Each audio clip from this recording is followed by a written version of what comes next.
बंगाल में क्या होगा? बंगाल में क्या ममता बनर्जी चुनाव हार जाएंगी?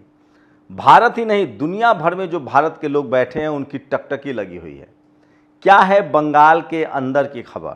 क्या ममता बनर्जी हार रही हैं या ममता बनर्जी इस बार फिर से 2026 में 226 स्कोर करेंगी? ममता बनर्जी ने बड़ा ऐलान किया है। उस ऐलान के क्या है मायने? ममता बनर्जी ने कहा है कि जब तक मैं प्रेस कॉन्फ्रेंस न कर दूं, कोई भी काउंटिंग टेबल से न उठे। वहीं असम को लेकर भी बड़ा बयान आया है। डीके शिव कुमार, पहले भी कर्नाटक चुनाव के समय डीके शिव कुमार की भविष्यवाणी सही साबित हुई है। डीके शिव कुमार ने कहा है कि असम को लेकर जो एग्जिट पोल चल रहा है उसका मैं परवाह नहीं करता हूं। मैं जानता हूं कि असम में कांग्रेस दोबारा फिर से आ रही है सत्ता में। तो सोचिए, क्या बीजेपी के पास इस 5 राज्यों के चुनाव में बड़ा झटका लगने वाला है? कहा जा रहा है कि पुडुचेरी में भी जो बीजेपी को बढ़ा चढ़ा कर दिखाया जा रहा है वो सही नहीं है, वहां भी उसको झटका लग सकता है।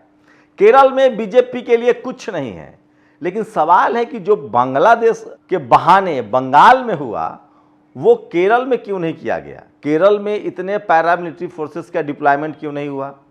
केरल में भी तो विपक्षी सरकार थी, इतने 400 अधिकारियों का ट्रांसफर पोस्टिंग क्यों नहीं हुआ? ये सबसे बड़ा सवाल है। वहीं दूसरा सवाल है कि तमिलनाडु में भी तो ये सब कर सकते थे, वहां क्यों नहीं किया?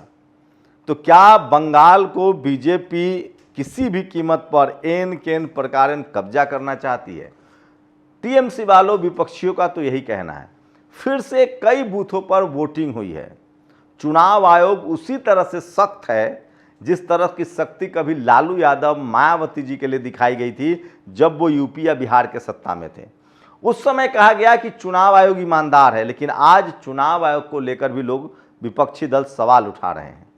कांग्रेस भी सवाल उठा रही है कि चुनाव आयोग जो है वो पार्शियल नहीं है। लेकिन सोचिए, चुनाव आयोग को सुप्रीम कोर्ट का, हाई कोर्ट का लगातार समर्थन मिल रहा है। एसआईआर के मुद्दे पर भी ममता बनर्जी कोर्ट गई, वहां भी उनकी नहीं सुनी गई।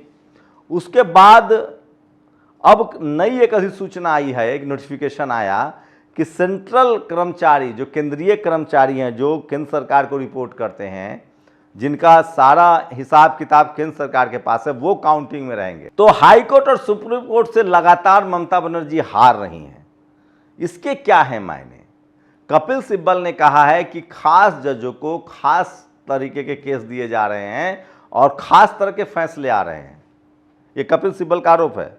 वो कोई मामूली आदमी नहीं है, मेंबर ऑफ पार्लियामेंट भी हैं, पूर्व केंद्रीय मंत्री भी हैं और अभी भी सुप्रीम कोर्ट बार एसोसिएशन के प्रमुख हैं। वहीं आम आदमी पार्टी को देखा अपने अरविंद केजरीवाल ने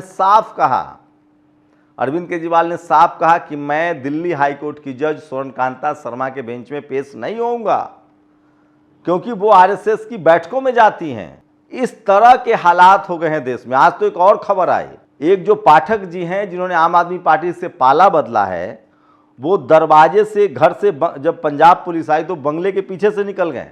वहीं पवन खेरा को कम से कम असम वाले मामले में राहत मिल गई और सुप्रीम कोर्ट ने गिरफ्तारी पर रोक लगा दी है। इन तमाम खबरों के बावजूद सब जगह नजर बंगाल पर है। लेकिन अगर आप बंगाल के लोगों से बात करेंगे तो वो कह रहे हैं कि ममता बनर्जी को हराना इतना आसान तो नहीं है।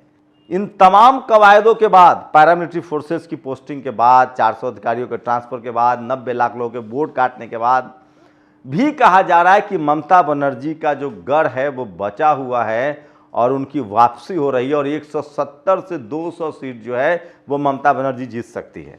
इसके पीछे का जो तर्क है वो लोग दे रहे हैं कि वहां भी बीजेपी 100 सीटों पर तो दिख ही नहीं रही है और वहां पहले दौर में मछली वाला जो ममता बनर्जी का प्रचार था वो काम कर गया और इसीलिए उसको डैमेज करने के लिए ममता बनर्जी ने मुद्दा बनाया कि ये आपको मछली पर रोक लगा देंगे, बीजेपी जो है मछली खाने नहीं देगी। उसके बाद बीजेपी के नेता मछली लेकर प्रचार करने लगे, बीजेपी के केंद्रीय मंत्री सब मछली खाने लगे वहां, उसके सांसद ने मछली खा खा के वीडियो डाला। तो बंगाल में पहले तो मछली का मुद्दा चला पहले फेज में। दूसरे फेज में लोग कह रहे हैं कि एक जो आईपीएस अधिकारी का जो वीडियो वायरल हुआ वो चुनाव में बंगला बनाम बाहरी का हो गया। जानकार बता रहे हैं कि बंगाल में हिंदू वाला कार्ड उसके बाद चलता है, पहले बंगाली कार्ड चलता है। और इसीलिए उनको लगता है, बंगाल के लोगों को लगता है कि ये बांग्लादेश के बहाने एक तो हमें कटघरे में खड़ा किया जा रहा है कि बांग्लादेशी घुसपैठी यहाँ रहते हैं, दूसरा उनको लगता है कि गुजरात से सरकार चलेगी। वहीं कई जानकार बता रहे हैं कि बांग्लादेश के बहाने जो बीजेपी वहाँ हिंदू मुस्लिम की राजनीति कर रही है, उसके नज़र में दलित कार्ड भी है। दरअसल बीजेपी के पास एक भी दलित मुख्यमंत्री नहीं है।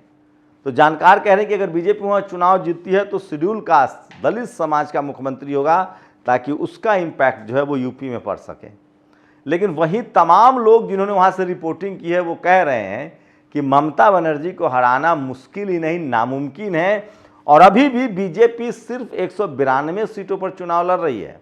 जैसे जैसे शहर से आप दूर चले जाएंगे वैसे वैसे बीजेपी का इम्पैक्ट खत्म होते चला जाता है। तो ये सबसे बड़ी वजह है, और इसीलिए ममता बनर्जी को पूरा भरोसा है कि 170 से 200 सीटों का वो स्कोर करेंगी। बीजेपी पिछली बार लगभग 80 सीटें थी और वो हो सकता है कि 120 तक पहुंच जाए। 294 की विधानसभा की सीट है बंगाल पर, लेकिन पूरे देश की नज़र बंगाल पर है। तमिलनाडु में भी तमाम एग्जिट पोल कह रहे हैं कि स्टालिन का मामला डगमगा सकता है, AIDMK और विजयन जो है वो साथ आ सकते हैं। केरल में भी UDF और LDF के बीच कांटे की लड़ाई है, लेकिन कांग्रेसियों को भरोसा है कि वहाँ हमारी वापसी हो जाएगी। असम को लेकर DK शिव कुमार ने जो कहा है वो भी बड़ा बयान है। वो कह रहे हैं कि बीजेपी इतनी आसानी से नहीं जीत पाएगी। वही हर चुनाव में जो होता है लगातार जो स्ट्रांग रूम की तस्वीरें लीक हो रही है, EVM को लेकर, बैलेट पेपर को लेकर तमाम संवेदनाएं हैं। मिला जुलाकर अगर आप आम आदमी से बात करेंगे तो उनको, खासकर SC ST OBC शोषित वंचित समाज से बात करेंगे तो उनको लगता है कि चुनाव आयोग की भूमिका जो है वो बहुत पार्शियल नहीं है, वो भेदभावपूर्ण भरा है, वो भेदभाव करते हैं। SIR में सबसे ज़्यादा मुस्लिम्स और SC ST OBC गरीब लोगों के नाम कट रहे हैं जो बीजेपी के वोटर नहीं हैं। लेकिन कहा जा रहा है कि ममता बनर्जी अगर इस बार बचती हैं तो उसकी सबसे बड़ी वजह होगी OBC मंडल महतो और SC वोट, जो मथुआ समुदाय का वोट है, वो अब धीरे धीरे से बीजेपी से अलग हो रहा है। क्योंकि जिस तरह से लगातार RSS के एजेंडे पर बीजेपी काम कर रही है, NFS करना, नौकरियां न मिलना, केंद्र की नौकरियों की कमी होना, बंगाल का एक नौकरी पेशा भी राज्य कहा जाता है। तो बीजेपी अब लगभग 12 साल सत्ता में है। अब वो ये भी नहीं कह सकते कि हम अभी तुरंत आए हैं। तो बंगाल के चुनाव पर पूरे देश की नज़र है। वही ममता बनर्जी ने चुनाव में कहा था कि बंगाल चुनाव के बाद नरेंद्र मोदी की मुश्किलें बढ़ जाएंगी। इसको लेकर भी कयास लगाए जा रहे हैं। नीतीश कुमार के जो समर्थक हैं वो नाराज हैं। नीतीश कुमार दिल्ली आ गए हैं। जो परिसीमन है उसको लेकर दक्षिण भारत के राज्य हैं वो बीजेपी से नाराज हैं। तो चंद्रबाबू नायडू भी जो है वो ताक में बैठे हैं, नीतीश कुमार ताक में बैठे हैं। ममता बनर्जी के पास 30 के करीब सांसद हैं। तो ये मुश्किलें बढ़ सकती है बीजेपी, क्योंकि वो 240 की सरकार चला रहे हैं। लेकिन सबसे जो बड़ी मुश्किल है बीजेपी के लिए वो तेल और गैस का मामला है। जिस तरह से होर्मुज बंद है, ईरान, अमेरिका और इजराइल का कॉन्फ्लिक्ट चल रहा है, अगर सरकार जिस तरह से अभी तक उसने LPG सिलेंडर के दाम बढ़ाए हैं, छोटे सिलेंडर के दाम बढ़ाए हैं, अगर LPG के और दाम बढ़ते हैं, पेट्रोल और डीजल के और दाम बढ़ते हैं, उससे पहले मामला न सुलझ पाया, तो बीजेपी की मुश्किलें बढ़ती चली जाएगी। क्योंकि जब गांव-गांव तक, आज के समय में अब बाइक से ही सब लोग चलते हैं, सबके पास बाइक है, मोटरसाइकिल है, साइकिल का प्रचलन बहुत कम हुआ है, और तेल की कीमतों का असर सीधे जो middle class, lower middle class है, जो श्रमिक वर्ग है, उनके पैकेट पर पड़ेगा। और टीवी अखबार के लाख डैमेज के बाद भी वो मामला निपट नहीं पाएगा। टीवी अखबार कितना भी बताएगा तेल की बढ़ी कीमतें आप राष्ट्र के लिए दे रहे हैं, ये राष्ट्र से की भलाई के लिए है, लोग के जेब पर जब असर पड़ेगा ना तो लोग सोचने के लिए मजबूर होंगे। क्योंकि बीजेपी के आने के बाद महंगाई और बढ़ी ही है। ऐसा नहीं कि महंगाई कम हो गई है या आमदनी में 4 गुना वृद्धि हो गई है। जो मिडिल क्लास व्यापारी हैं, जो लोअर मिडिल क्लास व्यापारी हैं, वो ऑलरेडी नाराज चल रहे हैं। GST का तमाम लफड़ा है, टैक्स स्लैब का मामला है। तो लग रहा है कि 12 साल होते होते बीजेपी भी अब चारों तरफ से आम लोग जो है उस परसेप्शन को समझने लगे हैं। लेकिन अभी भी तमाम टीवी अखबार जो है वो बीजेपी के साथ बना हुआ है। तो क्या लगता है कि क्या टीवी अखबार के सहारे बीजेपी 3 साल और निकाल लेगी? और बंगाल में क्या, आप अगर बंगाल से वीडियो देख रहे हैं तो हमें कमेंट करके जरूर बताइए, क्या दीदी को हराना इतना आसान है? नेशनल दस्तक की आपसे गुजारिश है कि अगर इसको बचाना चाहते हैं तो नेशनल दस्तक को सब्सक्राइब करने के लिए रेड कलर के सब्सक्राइब बटन को दबाएं, फिर बेल आइकन की घंटी दबाएं। नेशनल दस्तक को बचाने के लिए बहुत जरूरी है कि हर खबर को शेयर करें, लाइक करें, कमेंट जरूर करें।